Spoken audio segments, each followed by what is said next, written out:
Tak, já vás vítám u mého prvního komentovaného videa z Metinu 2 Quadcore. Přináším takové video, jak si vlastně vydělat, něco podobného jako měl Revy. Tak já tam pár věcí přidám a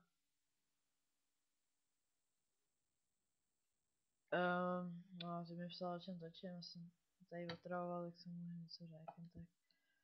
No, tak vlastně kámen magie, tyhle to ani nebudu brát, ani elixír, MK to nechce. Tak vlastně ty výdělky jsou nejlepší, vlastně metiny 50 až 75, kdy vám vlastně padají kameny plus 3 plus 4 plus 5. Nejlepší je to vlastně na těch 75, kdy vám přímo padají plus 5 a to stačí jen jednou vylepšit. Což je docela velká šance, že vám to vylepší. Ale i když kovář je někdy fakt zmrt a z 20 kamenů mi třeba nevíde ani jeden. Něco z 20, já si dneska plný inventář, ty vole, kamenů plus 5 a vyšel mi z toho jeden. To je pak taky na hovno. To nevyplatí se třeba brát ten kámen magie, to je úplně k hovnu kámen. No, pak je ještě dobrý výdělek na metinech 100+.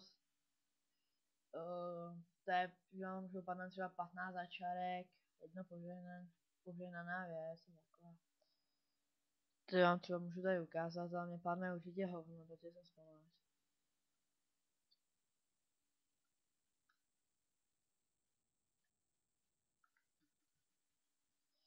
No, tak hlavní je mít anti-expák, i když nevím, kde ho tady ho mám.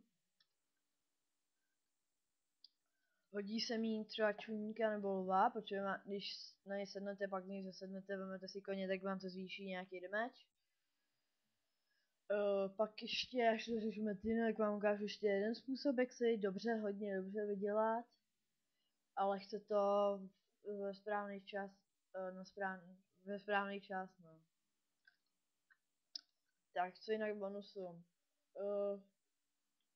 Stačí třeba mít full PVM, někdy třeba nevím na 3 věcech mít jak full PVM jako všude příšery, ale aspoň na třech věcech stačí mít 75 útok a 15 příšery, abyste si to trošku dávali, že si měl menší lak.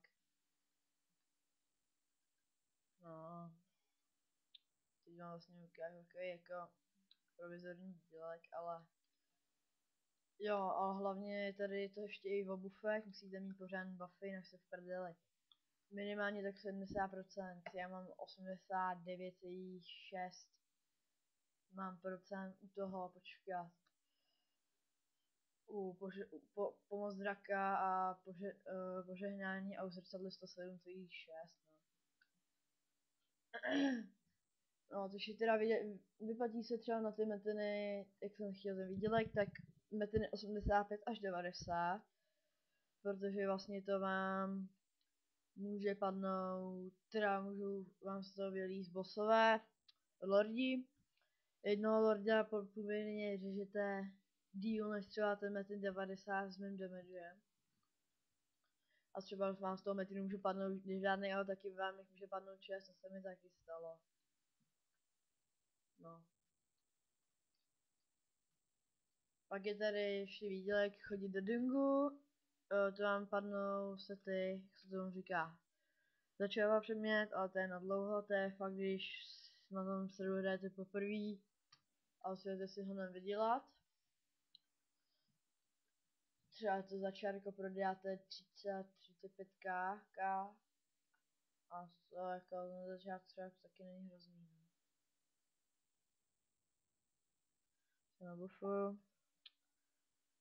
Pak, co bych ještě řekl, dobrý výdělek na bose typu král démonů, 9 ocas a král plamenů, snad, nevím, jak se jmenuje.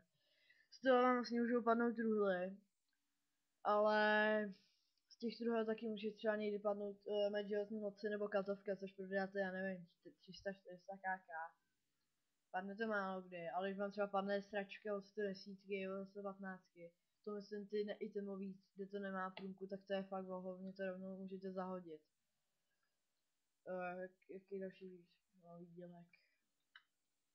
Jak říkám, je to tak stejný, to metiny 85-90, jako chodí třeba na samotný lordy, ale to asi větší zábava tady na těch metinech.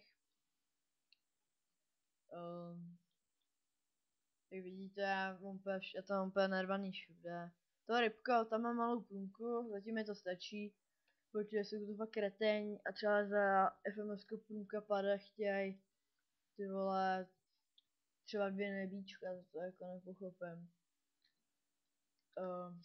Co bych ještě k tomu řekl? No, úplně všude, boty se mi povedly, to je 15 HP, pohyblivost 16 a full PVM. Pak úplně náhody, kde mám úplně luxusní, kde mám 2,5 tisíce HP, obnova 25%, 25% šance pustit na Engy a full PVM. Mám no, nějakých 17 000 HP, když dám ty sračky jako 18.